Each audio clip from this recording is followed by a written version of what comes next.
Hello and welcome to day 6 of my Vlogmas challenge, and we're continuing with the career odyssey, for want of a better word, but it's nearly over, don't worry. I shan't drag this on for the whole of Vlogmas, and we're moving on to the next chapter, I suppose.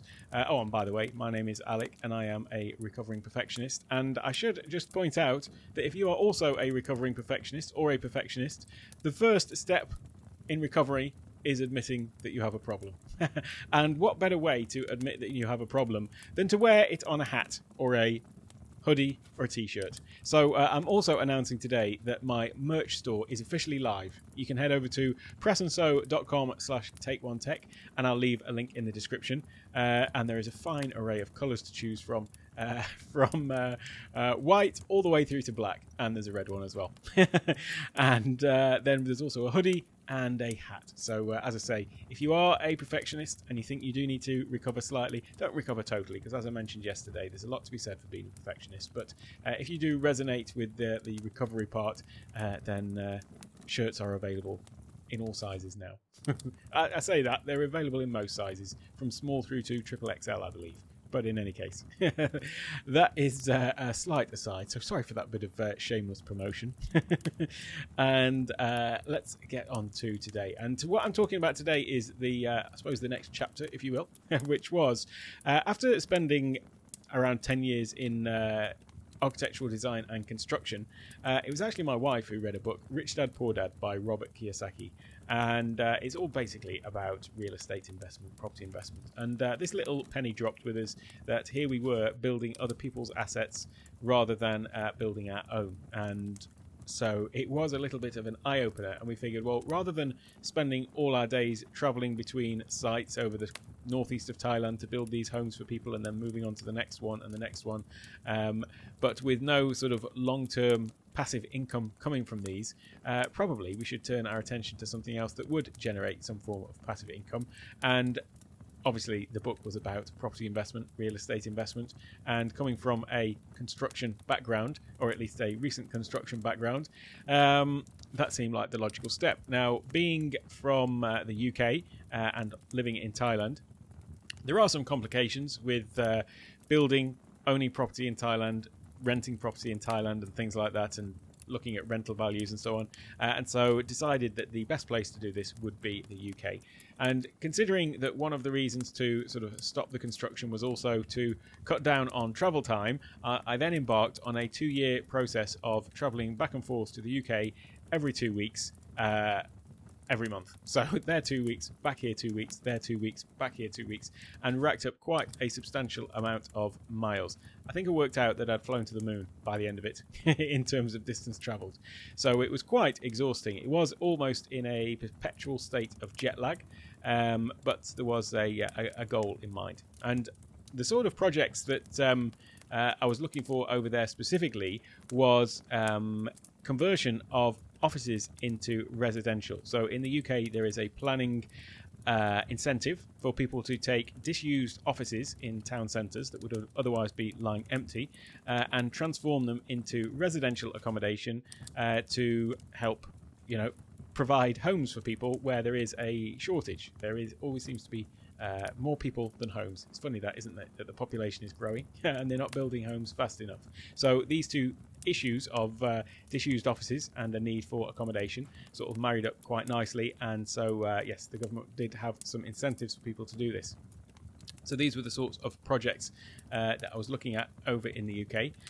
Now, one of the things that I was doing over all of this time was a lot of networking. So when I was in the UK for those 2 weeks, pretty much every day, every evening, there would be a high amount of networking. There's lots of real estate property networking events in the UK, and so in London and the southeast, there's pretty much something that can be attended, not necessarily every night, but most nights, and if not, there are some other events and Chamber of Commerce events and all these sorts of things. So it was pretty much a non-stop networking experience for the 2 weeks that I was in the UK, all by way of expanding the network to find contractors, people like that to work with on the conversions, but then also looking for investors to invest in the larger scale projects that I was looking for. And through this this networking, actually met somebody who's become really close friend and a business partner in a number of other different things as well. And one of the things that, who by the way, was also living in Thailand as well. So lots of synergy there, to use a business word. I don't really like the use of that word in that context, but nevertheless, that's what it was. There was lots of things we had in common. And so what we decided to do was actually set up an international network for property investors looking to invest in the UK property market. And so that's what we did. And we held events in Bangkok and Dubai, and then also a couple of events in London as well. So these events, basically, this is a sort of little promo of it to give you a taste of the sort of thing that it was. And yeah, these were basically monthly events that we had to mix with other people who were often expats abroad looking to invest in the UK, but also foreign investors from the the Asian, Chinese market looking to invest in UK property, where there is a big demand and high number of investors who do that sort of investing in the UK market. And so it was here really where I guess my my public speaking skills were honed. So it wasn't usually in a polo shirt, usually, as you can see, in a suit. But yeah, just speaking to rooms of people from various different stages in different locations, and talking about investment opportunities and investment in the UK market. So this is really where, as I say, it sort of honed my my public speaking skills. And coming back round to the perfection, there is a certain level of perfection that is required in delivering information related to property investment opportunities and things like that. You do want to make sure from an integrity point of view that every bit of information you're giving out is obviously totally correct and factual, and there is no certainly no misinformation, but also no confusion as well. And so so yeah, it certainly contributed to my perfectionism. But I would also say that by this time, the perfectionist in me was well and truly bedded in. And so it was just a case of continuing on that path. Now, actually, through this property investment journey, also came to the sort of realization, which may seem obvious, that basically you're still having all of the same issues in construction as you would have had as I did have with the construction company, but just it's some other contractor that's doing it. So you still have issues with delays with projects and things like that. You still do have problems with planning approval and all this sort of stuff. And so it's basically more of the same, but just with a slightly shifted emphasis on it.